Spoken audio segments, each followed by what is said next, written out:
Good evening, everybody, and welcome to tonight's rap session. I'm your host, Ebony. Thank you for joining me tonight. Today, I'm going to be talking about schools reopening and that schools should not be the only safe haven for a child. I have a special guest tonight, and we are going to talk about the concept of a village and that it takes a village to raise a family. I'm going to be bringing on Mr. Deontay Winchester. He is the youth advisor for a number of different programs. He can tell you all about himself. Welcome, Mr. Deontay. Good evening, everyone. How are you doing today? Very well. How are you? Good, good. Can you kind of tell everybody, just give a little brief synopsis of how you work with children? Well, I am the youth advisor for Georgetown NAACP Youth Council. I have served as a youth advisor at my church. I just love working with kids. I'm not gonna give out my whole resume right now, but I work to empower, educate, and motivate our children so that they can become successful and productive adults. Awesome. Well, that's why you are here. We're going to talk about this concept that it takes a village to raise a child, and the idea that we're losing the village. So what prompted our talk today is that I saw something on social media, and it had a child standing there in a store. The child's hair was matted. The child looked like like they needed something to eat, and someone made a comment in a post that said this is the reason why schools need to be open back up, because schools are the only safe haven that kids have. That's they wouldn't get anything to eat if it wasn't for school. They wouldn't have a sense of love or supervision from adults. What do you have to say about that? Well, first of all, I disagree. School isn't the only way in which we can educate our children. The first educator of a child should be the parents and those around in the household. Above and beyond that, I also am a strong believer that it takes a village to raise a child. And along those same lines, let's talk a little bit more about a village. It takes a village to raise a child is pretty much an African proverb that means it takes an entire community of people to interact with a child and for that child to experience and grow in a safe and healthy environment. So when we raise a child, we want that child to be a fully functioning adult without major issues. But that's a very huge task. As parents, we want to raise a child that will take on the world with confidence and clarity. We want them to be confident and strong. However, science and research will indicate to us that we're raising children who are anxious, nervous, and who don't know what they want to be when they grow up. That's true. But this is why more than ever we need a village to raise our children. And this means that the child will be loved by many, and have and build interpersonal relationships with individuals outside of the household. And this can include grandparents, aunts, uncles, cousins, leaders at groups, churches, coaches, neighbors, teachers, etc. Yep. Exactly. Go ahead. I said exactly. Go ahead. Yeah, when we think of a village, immediately we think about the neighbors right around us, but that's not really what's meant by the village. The village is every individual who is positive in that child's life that touches them. That's right. But what has actually happened is that families in our community have become more isolated, more protective of the child, and less trusting of this concept of the village. And that can be very negative for the child, because isolation creates an environment where the child kind of grows up and becomes a young adult that doesn't trust the people around them. It's true. Yeah. True. And often, especially in today's society, we're raising children in one-parent households, or maybe they may be both. But if we're really going to be honest, that child doesn't want to talk to either of them about issues that really matter. So isolation can also often breed depression and anxiety, and mental health is a topic that's often taboo in our community, but we certainly need to address it and move forward. Mm-hmm. That's Children true. need to Children need to learn how to form different relationships, communicate with other people, and trust other people. They need leaders to look up to, whether that be a mentor, teacher, guide, or whoever outside of the household. Too many of our young people have no one to talk to outside of the home for issues pertaining to their youth, right there at their stage of development. And this can be anything from drugs, alcohol, sex, even sexuality. That's Um, these are important topics, and you don't want your child going to the world for these answers. You want, because they're not many times going to be comfortable talking to a parent. You want someone that that you know and love, and that you will be comfortable advising your child about these issues. right. That's another reason the community, the village is important. The child will have somebody to watch over them. Even better, somebody to advise them while they are at odds with their parents. right. If any parents haven't experienced this stage, you trust me, you're gonna get there. For sure. Teenagers just really don't want to mess with their parents at a certain stage of their development. That's it, you know? And And above all else, parents are gonna need at some point to have somebody to send his child to when he getting on their last nerve. exactly. That's just part of life. Yeah. And what I've noticed and what you said just now is so true that in my opinion, technology, especially with kids having their phones, they have their own computers, they want to stay in their room the whole time. Mm-hmm. And it somehow creates a wedge, an invisible wedge in between the family. And I'll give you a prime example. When I was growing up, I had both my parents in the household, but there was this one time where my grandma, she normally picks us up from practice. You know, me and my sister were involved in band and sports and things of that nature. So my grandmother had to come pick us up, and we noticed, you know, the other kids were leaving, and my grandmother didn't come yet, which was unlike her. So back then, now keep in mind, we didn't even have cell phones or nothing like that. So what happened was all the kids started leaving, but then there were other parents that realized we were standing there. And back then, there was always a dad with a pickup truck. And everybody, you know, if somebody needed a ride, it's like, you know, get on the back of the truck. We're going to make sure you get home. So this particular night, one of the parents, they had about 5, 6 other kids in the back of the truck. Like, nah, get on the back of the truck. We're going to get you home. But on the way back home, we saw that my grandmother had broke down on the side of the road. Mm-hmm. And with no kind of cell phone, she wasn't able to call, and we didn't know anything. So lo and behold, we had a group taking us kids back home. There was already another group of people that saw my grandmother. They stopped and they were helping her fix the car. Yeah. So that parent took us to one of their houses, and you know what they said to us? What's that? Y'all gonna come in, you're gonna sit down. We got some neck bones, we got rice, we got a pot of llama beans. We ate. They help us with our homework, and by the time they helped finish fixing my grandmother's car, at least rigging it so it can get back to the house, we had a fixed car. The kids were fed, homework was done, and we never skipped a beat. That's what we got to get back to. Yeah. Because too often, if that was today's day and time, I think the parents who saw that child sitting there probably would have just said, you know what, let me mind my business. Right. You know, and that's the wrong thing to do, because any child in the community is your business. Their welfare is your business. That's it. You know, because you would want somebody to look over your child as if they would look over their own. That's it. Well, what I will say to that is part of people's issues are, well, I don't know that person. You know, I don't want to say anything to my kids, which is why it's important to build relationships. Learn your neighbors, learn the people that are in your community, so that if something should ever come up, your child would know who that person is, whether or not they can be trusted. And you know it's coming from a good place. You know, right. They're not coming at you to be hateful. They're coming at you because they love that child and they want the best for them. Exactly.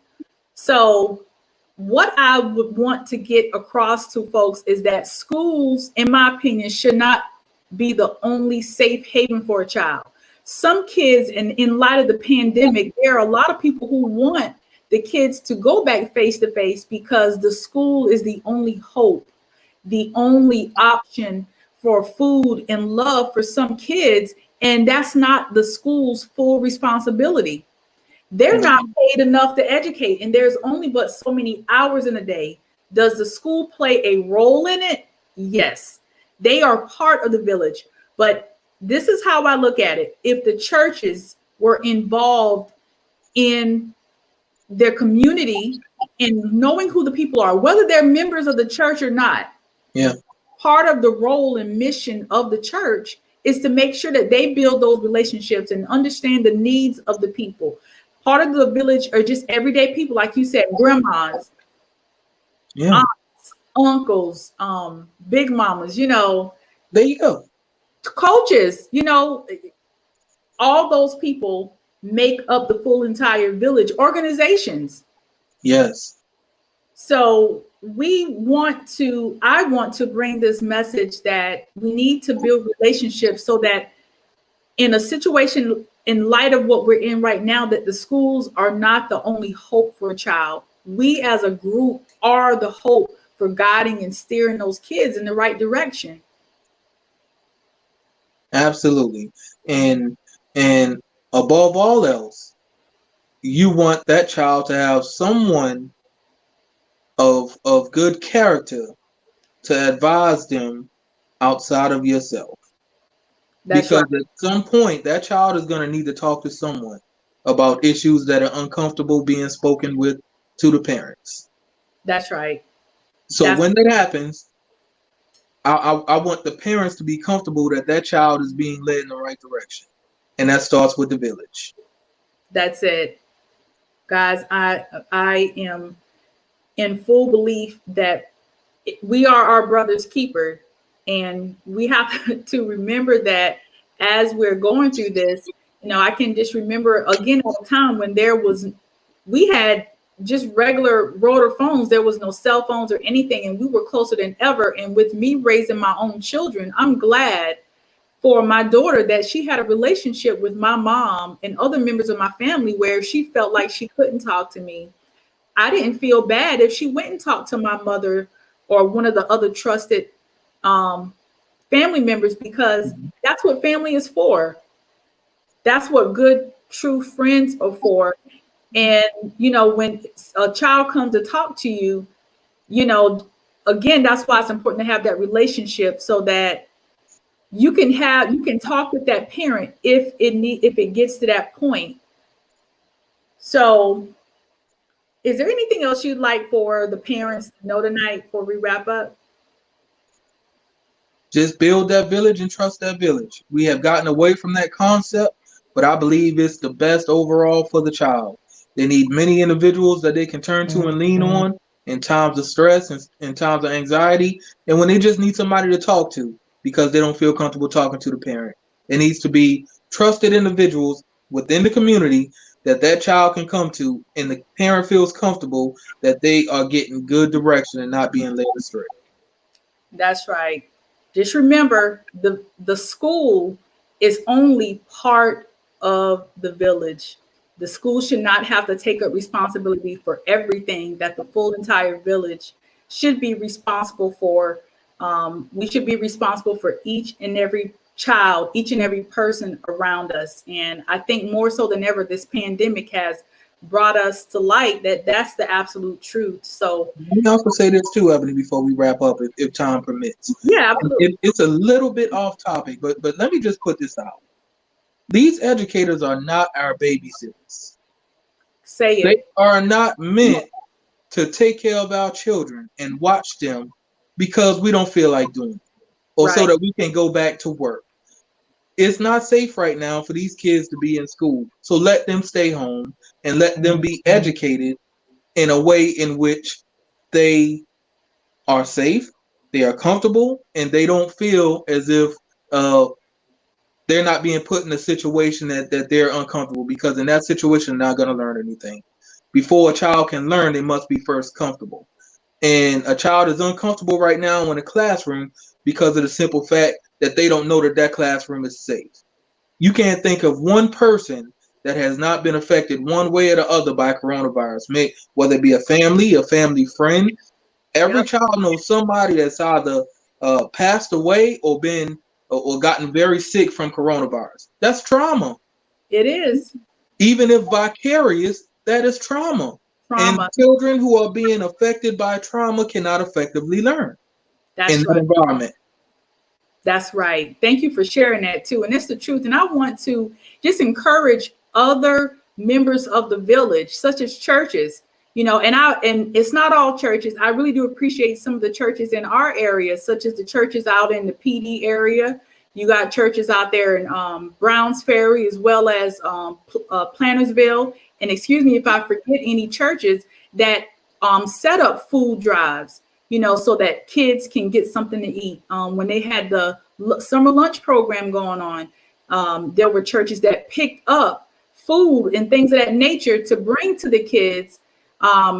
But if you're part of a church and you don't know some of the members in your community, speak up and find out who they are. Organizations do the same thing. Find out how we can effectively pull together and help one another. And a lot of that's going to stem from building relationships so that we can know who can be trusted with our children other than the school system. I'm glad you said that, because the schools are not the teachers are not babysitters. They don't pay them enough for what they do. Yeah. So just to wrap up, guys, I always try to leave a encouraging word, some type of education. And today I just want to encourage everybody to vote. Register to vote if you're not registered already. And also, if you've recently moved or your voter's registration does not match your ID, correct it. You can go to scvotes.gov and correct that information really quick. They'll send you out a new voter's registration card to match your current ID, and vice versa. So if you need to make a trip down to DMV, make sure that you do that. Also, here's some information here about registering to vote. And guys, just so you are aware, you can go ahead and apply for your absentee ballot.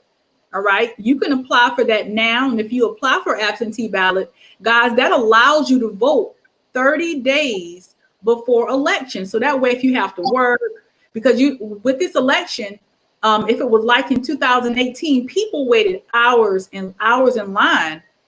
And so applying for the absentee ballot assures you that you can bring that ballot to the poll and drop it in that box without having to